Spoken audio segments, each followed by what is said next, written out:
একবার উমর রাদিয়াল্লাহু আনহু রাতের অন্ধকারে, তার একটা স্বভাব ছিল, তিনি রাতের অন্ধকারে মানুষের কার কি প্রয়োজন এটা দেখার জন্য তিনি হেঁটে হেঁটে যাইতেন, মানুষের খোঁজ খবর নিতেন। একবার তিনি গেছেন, গিয়ে দেখেন সমানে ধোঁয়া উঠতেছে। তো তিনি দাঁড়ায় দেখতেছেন, একটু পরে আবার ধোঁয়া উঠতেছে। লকডাউন সময় ধরে তিনি পর্যবেক্ষণ করলেন, আবার ধোঁয়া উঠতেছে। তো তিনি আস্তে আস্তে আস্তে কাছে গেলেন, গিয়ে বললেন, দেখলেন যে একটা মহিলা তার সন্তানটা পাশে বসা, সে ডেচকির ভিতরে কি যেন জাল দিচ্ছে আর ধোঁয়া উঠতেছে। তো বলছে, মা আপনি কোত্থেকে আসছেন, কি করতে আসছেন?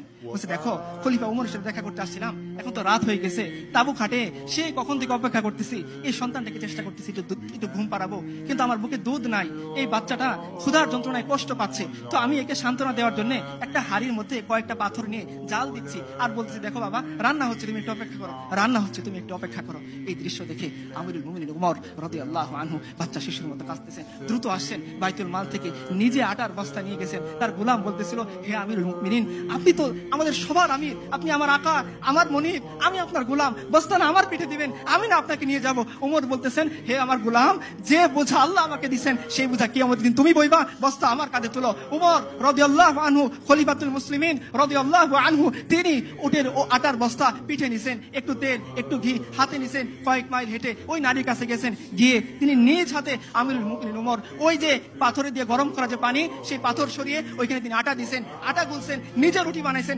এরপর বুড়িয়াকে বলছেন, মা তুমি শেখো। এই উমর খলিফাতুল মুসলিমিন রাদিয়াল্লাহু আনহু তিনি চলে গেছেন ওই বাচ্চার কাছে, গিয়ে যে উমরকে দেখলে শয়তান রাস্তা ছেড়ে দেয়, এই উমর বাচ্চা, আমরা যেভাবে ঘোরাঘোরা খেলি পিচ্চির সাথে, এই খলিফাতুল মুসলিমিন উমর রাদিয়াল্লাহু আনহু বাচ্চা শিশুর সাথে তিনি ঘোরাঘোরা খেলতেছেন আর বলতেছেন,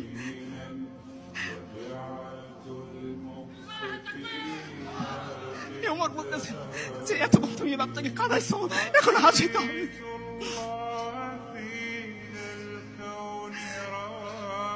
আমি আমার কোন নেতার কথা বলতেছি না যারা মানুষের ভোট ডাকাতি করে নেতা, আমি আমার নেতার কথা বলতেছি যিনি আল্লাহর কাছ থেকে জান্নাতের সার্টিফিকেট পাইছে। উনি বলতেছেন যে ওমর, যতটুকু তুমি বাচ্চাকে খাওয়াইছো এখন তোমাকে হাসিতে হবে।